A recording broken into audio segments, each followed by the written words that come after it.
So me and Jonnie met in Manchester back in 2016, I believe. I did a couple of shows warming up for a tour I did with Blackberry Smoke, and Jonnie came on to one of the shows of his other bands. Aaron opened, and I remember thinking to myself, that fucking guy is a great guitar player. If he had a singer, that'd be really special, because I wasn't a huge, I thought he could put it across, but I didn't think the talent of the voice matched the talent of the guitar playing and the way he was, the way the songs were constructed. After this show, we went downstairs for a drink, and I'd already demolished quite a lot of alcohol by this point. Jonnie was like glammed up as ever and extremely drunk. Because we'd started in the morning. I think it was someone's birthday, and we'd like gone to fucking Wetherspoons or something, and had a liquid breakfast before we'd got the bus to Manchester. And I'm pretty sure we took provisions with us. In fact, I'm pretty sure we took provisions into the venue and hid them. We were on this balcony thing, and I just remember there being just bottles of stuff in. We got together at the bar and everything. I think freaks kind of attract. I was already good and loose. My first impression of Jonnie, he's not a very graceful drunk. I was speaking to Aaron, and I said, so you're into, man? What kind of thing you into? And I think I listed Muddy Waters, Otis Redding, and Paul Rodgers. When he said Muddy Waters, something clicked in my brain, and I went 40 days really loud in the and kind of stopped the that kind of, and then everyone carried on.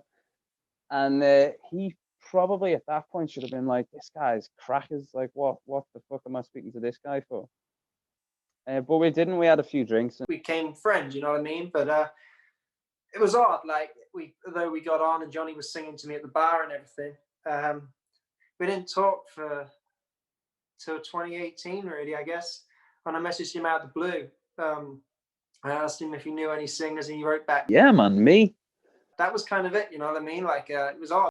And he was like, oh, what's going on with you? And I was like, well, I'm feeling a little bit jaded by the whole music thing. I think we picked each other up at similar times and things, and pulled each other through dark times in music. So it's, I'm thankful for that. By rights, he should have just never contacted me ever again and ignored my existence for clearing a room with 40 days, 40 nights. But he didn't. Crazy little fucker. He got in touch with me anyway.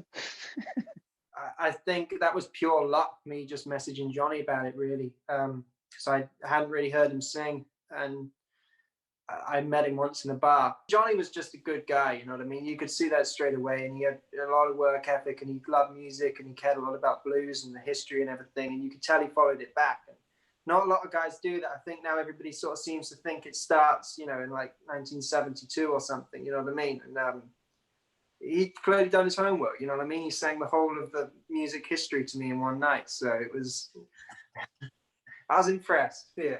Basically, me and Jonnie kind of started writing just out of, we met, I'd spoke to him, and then we kind of jammed. I actually went up to Liverpool and I had a jam session with him and his band, and we got on musically. It kind of felt good. It kind of felt like there was an instant kind of rapport. We'd answer each other quite nicely, and there was a good musical conversation.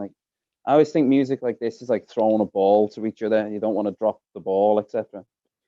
And I felt like we didn't drop the ball. And I said to him afterwards, that was pretty good. The next step for any musician who wants to start something is to, try and see if you can write together. I think he said, well, man, I've got a couple of songs that I've kind of got hit a brick wall with that I've got bass chords or no lyrics, or I've got a chorus idea. And I said, I've got a bunch of stuff, man. I'm really struggling getting together and writing with people at the moment. I've got a bunch of ideas that I'd like to be fleshed out. And I don't think we really thought that we were necessarily going to put a band together at the time. I thought it was going to be maybe do an album or an EP, or just kick some stuff around. I think he had more of a kind of idea of where he wanted it to go than I did. So we got together about a month later. We booked a crack whore motel in Walsall. I think it was the cheapest travel lodge we could find in the UK for that weekend or something. It wasn't a travel lodge either. It was like the one off Alan Parr. It's a travel tavern, it's like that kind of hotel. When we got there, when we checked in, I said to him, before we do anything, let's go and have a few drinks. Because if we can't have a few drinks together, I'll just get the train home in the morning. You know, like if sitting down and having a couple of drinks, or so, you know, have dinner and you know, a couple of drinks or whatever. Then so we did. We walked for about an hour to find a pub. And we found a boozer in the end, and we had dinner and a few drinks, a couple of whiskeys, all the rest of it.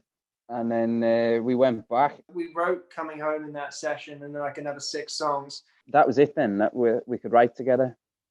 That's the acid test, you know. That's the acid test. If you can have a drink together and then go back and write together without kicking each other's head in. Yeah, so we wrote Coming Home, and then we wrote like a bunch of others. We wrote a song called Red Lights after like a drunken night of trying to find alcohol, I guess, and accepting a lift from a guy who'd just been released from prison, and had a knife put to Jonnie. So we were in the guy's car, just going to find whiskey. The guy ran a red light over a single track bridge and began to tell us, you know, like a lot of robbery happens in Birmingham, and you know, he's not going to let himself get his car stolen again. So he pulls a knife out the glove box, you know, points it towards Jonnie, and then puts it back away, thankfully. But that, you know, that made the song. You know, that's in the chorus. I think that's a pretty, you know, it's a big part of the song. So it was a chaotic night. It inspires good music. You know what I mean? So